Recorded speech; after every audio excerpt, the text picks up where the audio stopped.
여러분 안녕하십니까? 이해하기 쉽게 법률 상식을 전해드리는 텍스의 투시경 이텍스입니다. 오늘은 가압류, 가처분을 당했을 때 대응 방법이라는 주제로 말씀 올리겠습니다. 우선 구독, 좋아요 부탁드립니다. 우리가 살면서 내가 소유하고 있는 부동산에 대하여 제3자가 가압류나 가처분 등기를 하는 경우가 있는데, 이러한 조치는 대부분 부동산 소유자도 모르게 하는 게 보통이고, 이를 당하는 분은 우선 당황하고 매우 기분이 나쁩니다. 구체적으로 설명드리자면, 내가 돈을 꾸었다가 갚지 못하면 채권자가 내 부동산에 가압류 등기를 합니다. 그리고 내가 부동산을 제3자에게 팔려고 매매 계약을 체결했다가 내가 마음이 변하여 팔지 않으려고 할 때 매수인은 가처분, 자세히 표현해서 매매, 증여, 근저당 설정 등등 일체의 처분을 하지 말라는 내용의 처분 금지 가처분을 합니다. 그렇다면 이 가압류나 가처분을 하는 이유가 무엇이냐? 무슨 목적으로 하는 것이냐?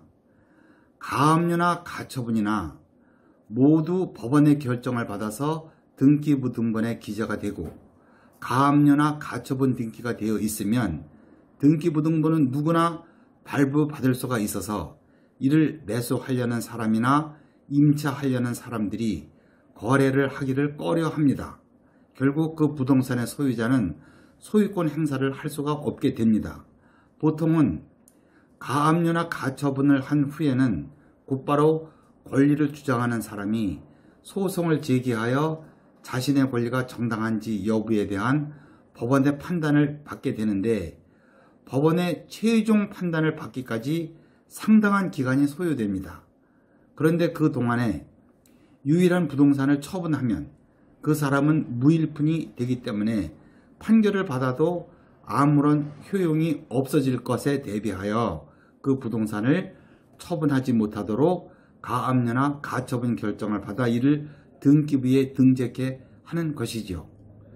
그렇다면 가압류나 가처분 등기를 당했을 때 어떻게 해야 하느냐? 오늘은 기본적인 것, 여러분들이 상식적으로 알아두셔야 할 사항 3가지만 말씀 올리겠습니다.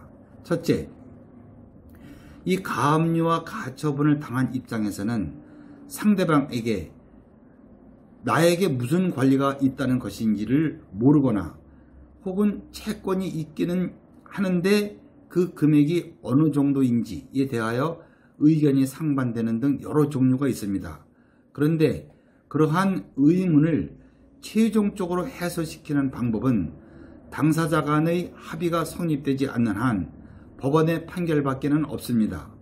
그래서 가압류 가처분을 당한 입장에서는 가압류 가처분을 한 사람에게 조속히 소송을 제기하라고 명령해 주십시오라고 법원에 신청할 수 있습니다. 이를 제소명령 신청이라고 합니다. 말 그대로 법원으로 하여금 상대방에게 소를 제기하라고 명령을 내려달라고 신청하는 것이죠. 제소명령 신청을 받은 법원은 상대방에게 기간을 정하여 소를 제기하라고 명령을 하고, 그 기간은 민사집행법이 2주 이상으로 하라고 규정하고 있는데, 실무에서는 통상 20일 안팎으로 정하고 있습니다. 법원이 정한 기간 내에 소를 제기하지 않으면 그 가압류와 가처분 등기는 그 자체만으로 말소될 수 있습니다. 그리고 법원이 정한 기간 내에 소를 제기하면 그 소송에서의 판결의 승패에 따라서 가압류와 가처분의 운명이 좌우되게 됩니다. 둘째, 급히 가압류와 가처분을 말소해야만 할 경우, 예컨대 해당 부동산을 당장 매도하여야 하는데 가압류와 가처분 등기가 되어 있어서 매수인이 접근을 하지 않는 경우가 있습니다. 이 경우에 방법이 있습니다. 가압류의 경우에는 상대방이 받을 채권이라고 주장하는 금액, 이를 가압류 해방 금액이라고 합니다. 이 금액을 공탁을 하면 가압류의 효력이 부동산에서 돈으로, 즉 가압류 해방 금액으로 이전하고 부동산의 가압류 등기를 말소시킬 수가 있습니다. 그 가압류 해방 금액은 재판이 끝날 때까지 찾을 수 없습니다. 가처분의 경우에도 종류에 따라서는 극히 제한된 범위이기는 하지만 담보를 제공하고 가처분을 취소시킬 수 있는 방법이 있기는 합니다. 셋째, 가압류나 가처분을 한 후 3년간 소를 제기하지 아니하면 곧바로 가압류나 가처분에 대하여 취소 신청을 하면 무조건 말소됩니다.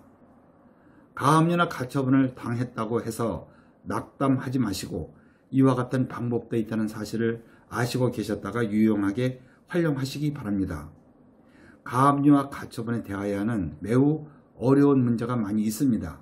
극히 전문적인 것은 빼고 여러분이 꼭 아시고 계셔야 할 사항들만 골라서 몇 차례 나누어서 이해하기 쉽게 설명해 보도록 하겠습니다. 구독, 좋아요 부탁드리고요. 다음에 더 유익한 주제로 뵙겠습니다. 시청해 주셔서 감사합니다.